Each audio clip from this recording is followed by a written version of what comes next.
Улсын хурлын ардс намын бүлгийн өнөөдрийн хуралдаанд ерөнхий сайд оролцож засгийн газрын өнгөрсөн хугацаанд хийсэн ажлын талаар мэдээлэл хийсэн байна.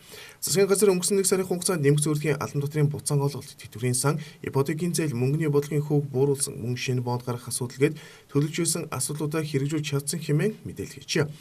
Мөн түүнчлэн бүлгийн хуралдаанд ардс намын дарга энх болд оролцсон намын дотоод асуудлын талаар мөн мэдээлэл саналуудлаа солилцсон байна. Үүнээс гадна өнгөрсөн 7 хоногт хэлсэн сонгуулийн тойргийн асуудалд ардс намын бүлэг аль нэг байр суурийг дэмцэн бодлого баримтлаагүй гэдгийг мөн бүлгийн дарга онцлсон. Малчны зээлийн талаар, мөнгөний бодлогын хөвөг 1% бууруулсан талаар, мөн шинээр бонд босох асуудал яригдж байгаа гэдэг талаараа, мөн шатхууныг Оросоос зээлээр авах асуудал яригдсан. Энэ асуудлууд бол үндсэндээ 1 сард хийхээр төлөвлөж исэн гол ажлууд байсан. Энэ ажлууд бол үр дүнгээ өглөө гэж. Мөн бүлгийн хурлаанаар улсын их хурлаар шийдвэрлсэн хэд хэдэн асуудлуудыг энэ сарда багтаан хэрэгжүүлэх асуудлаар ерөнхий сайд мэдээлэл хийсэн байна. Мөн түүнчлэн шатхууны үнийн асуудлаач бүлэгдээр байр суурь солилцжээ. Гадагшаа өгөх доллар мөнгө бол байдгүй. Энэ бол маш их хүндрэлтэй байдаг.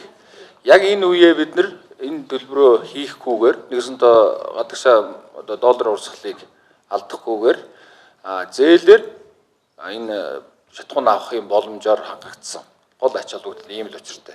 Энэ 7 хоногт улсын хурлын намрын чуулган завсарлана. Харин цагаан сарын дараа ээлж бус чуулган хуралдах асуудал яригдж эхэлсэн.